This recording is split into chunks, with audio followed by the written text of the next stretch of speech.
so we're still living under a very restrictive regime for the safety of our family.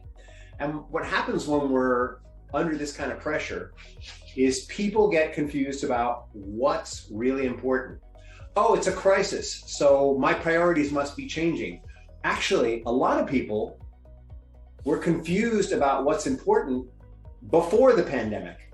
Many people were living parallel lives. Okay, folks, we're talking about prioritizing in your marriage. What are the priorities that make it work, right? And this is a really important question, especially since we're in phase 2 of the pandemic. No, the pandemic is not over. We are in phase 2 of the pandemic. Why is the pandemic not over? Think about it. What's going on with COVID? Do we have COVID? Yes. Is it everywhere? Yes. Is it still going on? Yes. The only difference is that many more of us are now vaccinated. And on top of that, we're finding out that the vaccinated are getting sick. They're not dying as much, but they're getting sick. And so we're still living under a very restrictive regime for the safety of our family. And what happens when we're under this kind of pressure is people get confused about what's really important. Oh, it's a crisis, so my priorities must be changing. Actually, a lot of people were confused about what's important before the pandemic. Many people were living parallel lives with their spouse, with their husband, with their wife, and wondering, is this the way it's supposed to be? Many people were waking up in the morning and looking over and going, who's that? That's not the person I married. Many people were having the experience of elbowing their way through breakfast together, of being resentful when they saw each other. Some of this is due to being in an enclosed environment together, but some of it is just what happens when we lead parallel lives, and it goes on and on and on. And the problem is, once we're in that box, we don't know how to get out of it. And so these priorities are to help us get out of it. So what should come first in a marriage? That's really the question. Now, there are two answers to this. If you are a religious person, it's going to be one answer. If you are non-theistic, let's call it, there's going to be a different answer, but actually they're very similar answers. So in the religious sphere, it's always going to be God that comes first in your marriage, regardless of your religion. In the non-theistic sphere, it's going to be your values and your principles. And actually, those are really the same thing. For people who have a belief in a higher power, a lot of their values and principles are derived from that relationship with that higher power, or that understanding of how their interaction with that higher power works in their lives. And their values and principles are derived from that religious group. For people who are non-theistic, agnostic, or not believers, excuse me, I got something in my throat. It is vital that they are in touch with what their values are and their principles are. So let's talk a little bit about a value and a principle. Still trying to get that frog out of my throat. A principle would be something like live and let live, or what goes around comes around. These are principles that we believe that life functions under. So what goes around comes around is how I behave is what I'm going to get back. What I put out is what I'm going to get back. Or another way to restate it would be giver's gain, which is a networking BNI thing. They say giver's gain. These principles, by the way, have corollaries in religious texts. There is no principle that you're going to find in the agnostic world that you're not going to find in the religious world, and there's no principle in the religious world that you're not going to find in the agnostic world. Then there's values, values like honesty, integrity, being supportive and caring, hard work, sacrifice. These are values. Family first, that's a value. And just to make it clear how these things coexist in these two ways of thinking about life. I, in fact, am a person who, I'm a churchgoer, and my wife is agnostic, probably is how she would describe herself. And the reason why our marriage works is we meet in the middle. And it turns out that my values and the principles that I live my life by, the principles that the church that I go to and I resonate with, that we share, happen to be the same values and principles that my wife and I share. Being clear about these is number one. Why is that? Because you can't make decisions about what's right and what's wrong for your life if you don't have a clue about your values and your principles. So whenever my wife and I are challenged by a deep question, we go back to our values and principles. Here's an example. A couple that I'm working with had the option to go to Brazil with their married children. And during the pandemic, and they were willing to do it because they'd had success going on vacations and still doing it safely by practicing, by wearing a mask when they're with groups, and by staying in outdoor environments for the most part, and all the things that we're doing at home. And the thing that really sort of paused them was one of their children was coming back, one of their college children was coming back for a 3-week holiday. And they have a principle that you family first. And so they looked into that principle together, and they decided that that child wouldn't enjoy going to that Brazil trip, and that leaving that child behind, even though they're an adult, is not something they wanted to do. And so they decided to not go on that trip because they want to maintain the stability of their family for that younger child.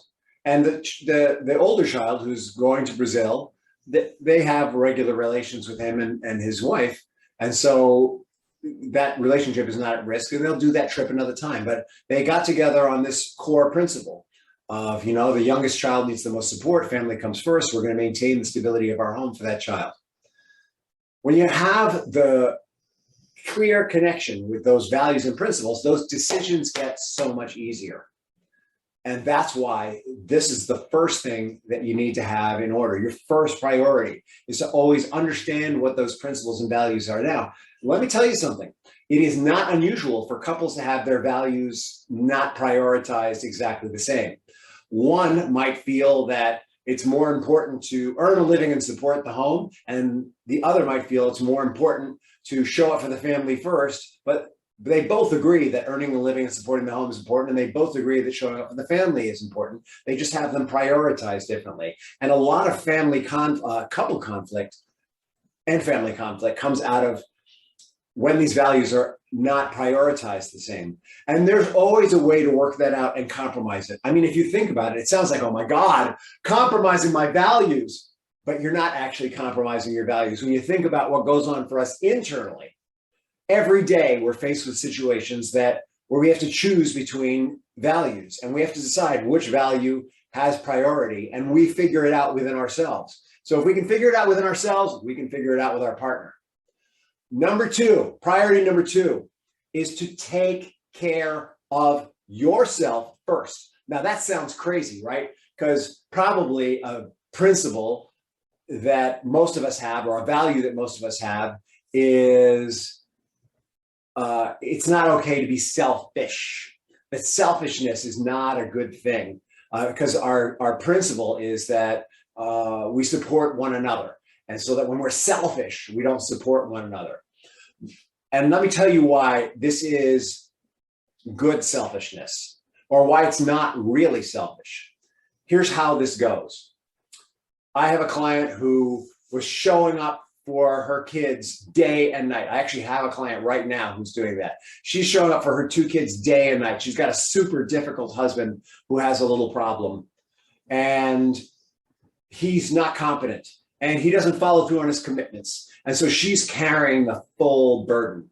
And what happens is, at the end of the day, after she's been to work, working her tail off so that her kids can eat and go to school and have a roof over their head because he's not showing up for them. At the end of the day, she then gets to go and help them with their homework and cook them dinner and be there for them. And why is she not ordering out? Because she's not making that much. She's got limited resources. And it's not unusual at the end of the day for her to be at the end of her rope, right? To feel like, oh my God, I have given everything that I have to give. How can I give any more? Like, I'm tapped, my battery is dead. And part of the reason why her battery is dead at the end of the day is she's not sleeping well. She's not exercising. She's eating pretty well though. But she's not taking care of all of her basic needs. And so the moral of the story is, if you don't charge your own battery, you can't show up for other people 100%. In fact, the lower your personal charge, the lower the quality of your work. The less you take care of yourself, the harder it is to take care of other people. In fact, you start resenting other people for it. She irrationally resents her children. And you know what? She's not alone. There are hundreds of thousands of parents having this experience because they're not charging their own battery. And the excuse when you're in this position, and believe me, I've been here, so I know, is I don't have time. I don't have time. There's no time. But the reality is, if you make the time to charge your own battery, if you make the time to exercise in once a day or even 3 or 4 times a week, you will sleep better at night. If you make the time to eat a healthy meal, your body's going to have more energy. And if your body has more energy, you can show up more strongly in your life. If you make the time to have prayer and meditation practices in your life, you're going to feel more spiritually connected and centered. You're going to be less likely to be triggered. If you make the time to journal a little 3 or 4 times a week, you're going to have a release of feelings. If you make the time to be connected to a wider spiritual community of any kind and have 8 friends there, you're going to feel more supported in your life. When you make the time to do those things and you get those results, you've got more energy. And guess what? You then have more time. You come home from work and you're ready to help them with their homework. You come home from work and you have the tools that you need to show up for those people who are really important. When you put yourself first and your battery's fully charged, you can go the distance. And that's what that's about. So, number 1 priority, values, principles, or maybe it's God and his kingdom, depending on your point of view. Number 2 priority, charge the battery. All right, so those are 1 and 2. Number 3 principle is yes. Is it work? No. Is it family? No. It's partnership. If you're married and you have a partner in your life, that needs to be next. And this is the one that everybody drops. I was coaching people in the beginning of the pandemic, and they'd come to me and say, oh God, my life is all upside down. I'm not taking care of myself. I'm having trouble showing up for my kids. And here's why. Work has become the most important thing. Kids, the second most important thing. Self, the third most important thing. And their partner wasn't even on the list. Their partner wasn't even on the list. And that's not unusual, because usually you and your partner are like tag team wrestlers. You go in there and you work your buns off and you say, oh, I'm tired. You're in. And the other one jumps in while you eat popcorn and watch a movie or whatever you're doing, right? The problem is that's not a partnership. That is tag team wrestling. The problem is that's not a partnership. The problem is that's sharing the burden and sharing the labor.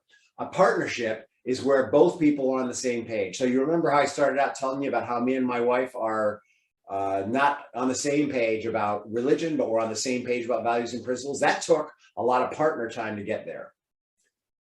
And there are lots of people's marriages who have failed, who have that same relationship going on, because they feel like they should believe the same thing when it comes to a higher power. Well, as much as I would love my wife to embrace my concept of a higher power, it's unlikely to happen in the next 5 minutes. And as much as she'd like me to get rid of my ridiculous crutch of holding on to something that may not even be there as she sees it, I'm unlikely to do that because what we're doing is working for us now. But what we can get on the same page about are values and principles. And we got there by putting our partnership, what? First. Well, first after values and principles and taking care of ourselves. And so putting that partnership really third is what we're talking about. What can I tell you? Putting that partnership third means taking the time to have caring communication. So we got to that place about values and principles through caring communication. Yeah, it was a little conflicted. There was some criticism going on there. But what we found out is that we really want the same things for our children, pretty much, right? Pretty much in terms of values and principles. There's some subtle distinctions there, but guess what? Even if you're both agnostic or you're both in the same spiritual community, you're never going to be exactly on the same page. In fact, the joy of partnership is that you come at things slightly differently. Let me say that again. The joy of partnership is that you come at things slightly differently. Real partners have varying strengths. That means that you're learning from each other, you're pressing each other, you're growing together. It also means that one of you can handle the big picture stuff while the other one is super detail oriented. And that's actually an ideal partnership, by the way. It makes for some communication problems. The big picture person wants to talk about the big picture. The detail person wants to go through all the details before they get there. So there are going to be some missteps in communication until they figure out how to get through those things, until they accept that they're not exactly the same, until they're willing to be patient with one another as they go through the way that they mentally process things. Until there's some empathy, there might be some missteps. But if a couple works at caring communication, the next thing that's going to happen is there's going to be more trust. And when they build more trust by being supportive of one another and cutting out those little snitty remarks that sometimes we make to each other, or those little sarcastic remarks or cynical things that we drop in, the little criticisms that are supposed to be ha-ha funny, but actually tear the other person down. As we start to remove that stuff from our conversation and focus more on appreciating one another's strengths, there's going to be empathy. And with empathy, there's respect for one another's worldviews, whether they're close together or further apart. And once you start respecting each other's worldviews and get that you're sharing values and sharing principles and have the same vision for your family and for your kids, it's going to work better. All right. Number 1, values and principles. Number 2, charge your battery. Number 3, build your partnership. And by the way, those qualities I gave you, that's how you have an intimate partnership. Caring communication, trust, empathy, the basis of an intimate relationship. I don't mean necessarily that you're having sex all the time. What I mean is that when you're having sex, it's intimate. It's not. I actually had a sex therapist on this show not too long ago, and she said that the definition of sex is a loving, caring interaction that usually involves some kind of physical exchange. But it doesn't have to, actually. Sex can show up in all kinds of ways. That's another show. All right. So 4 is now going to be children and family. They actually are 4th. And actually, I think the reason that seems funny is I talk about it as 1, 2, 3, 4. But actually what we're doing is we're building a structure to rest our family on. The foundation of the structure is principles and values. And what's built on those principles and values, one of the key principles is taking care of ourselves and charging our batteries, because when we do that, we show up stronger in every other area of our life. And that's, if we value showing up for other people, we want to do it stronger and more consistently. And so we're going to take care of ourselves. Then number 3 is what? That's right. It's going to be our partner. And number 4, standing on top of values and principles, taking care of ourselves. Our relationship with our partner is going to be our children and our family. They stand on top of us. And the more firm that foundation is, the more solid the ground is that they're going to stand on. So our partner and I, me and my partner, you and your partner, you and your partner are going to focus on the children, focus on what is really good for them. What is their well-being? What makes them unique? How can we help them to bring out their unique skills, their talents, their innate abilities. We're going to teach them about family. We're going to teach them about our parents' parents. We're going to teach them about the good things and the bad things. We're going to teach them about how the bad things were overcome to become good things. We're going to teach them about our country's origin, the cultures we come from. We're going to teach them our values and principles. And those values and principles are all locked into those other things I talked about. They all come out of culture, family. And if you're of mixed religion, or if you're agnostic and religious, you're going to do your best to share your points of view in a way that isn't domineering and oppressive. And so in the case of our household, for example, our children are well aware that I am a church-going Christian and that my wife is a non-attending agnostic. And they are entitled to choose their own point of view, because children always are going to do that anyway. No matter if you raise them in a faith or not, they're always going to choose their own point of view. And they get to choose based on how we live our lives, right? So how my wife and I live our lives will ultimately demonstrate to them the value of one point of view or another. That's going to help them in their choice. And it's not about pressing them into a certain way of life, that religion is bad because all the wars in the world were started by religious people, or that you'll never go to heaven if you don't do this. It's not about that. It's about how do we live our lives today? And is it effective? And does it have meaning to the children? And are we fulfilled and happy? And do they see that? So that's the real bottom line for them choosing.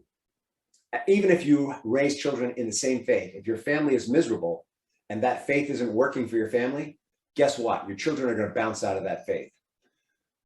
All right, so you've got values and principles, charging your own battery, partnership, family, and then the last thing on the tier is work. All right, we work to support our family. We don't have families so that we can work. We work to support our families. And so there's a couple of things about work, maybe three. Right? The first thing about work is you got to eat, right? So you want to make sure you're making adequate money to support the needs of your family, or you need to adjust the needs of your family to the income of your work. I like the first one better, that you choose work that's going to support the needs of your family. The second part is that where you work needs to understand that you have what? A family. Like if they're going to say you need to work 500 hours and we don't care about your kids and we don't care about your partner, then you're probably not at such a good job if you have a family.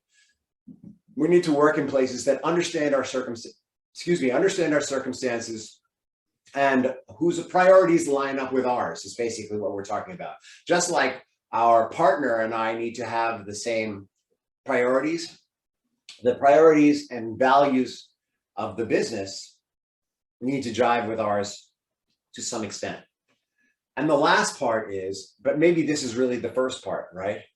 Is it's super helpful if you like what you do, if it's fun for you, whatever your job is. If your job is to take care of the kids in the home, it's important that you like doing that. If your job is to build houses, it's important that you like that. If your job is to help people with their relationships, you need to be really passionate and joyful in what you do for that to work. And the more you like your job, the easier and less stressful that work is going to be. Just like the more you like your partner, the less stressful that relationship is going to be. And so that is the pyramid of priorities that's going to help your marriage to thrive.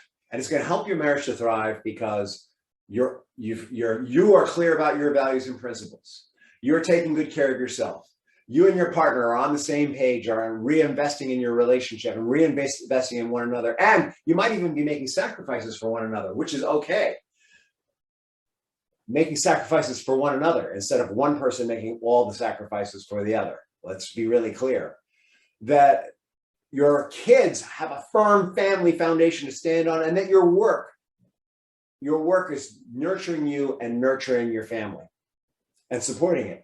Those are the priorities. And if you have your relationship and your life in those priorities, I guarantee you that it's going to work. In fact, if you look at your relationship and you look at your marriage and you look at your lives together, you will see that every disruption that you've had is a result of those things being out of alignment. I'm going to say that again. If you look at your marriage and look at your lives together, you will see that every disruption you've had is a result of those priorities being out of alignment or being in the wrong order. And if you want more information, my offer is always set up a free call with me, bit.ly/end the fight. Why is it end the fight? Because when those things are out of sync, we tend to have more friction in our marriage. bit.ly/end the fight, ENDTHEFIGHT, all one word. Or direct message me, email me at Rich, that's my name, rich@richinrelationship.com, RICHINRELATIONSHIP.com, richinrelationship.com. Thank you. Have an awesome, awesome day. And really think about this. Really think about those priorities.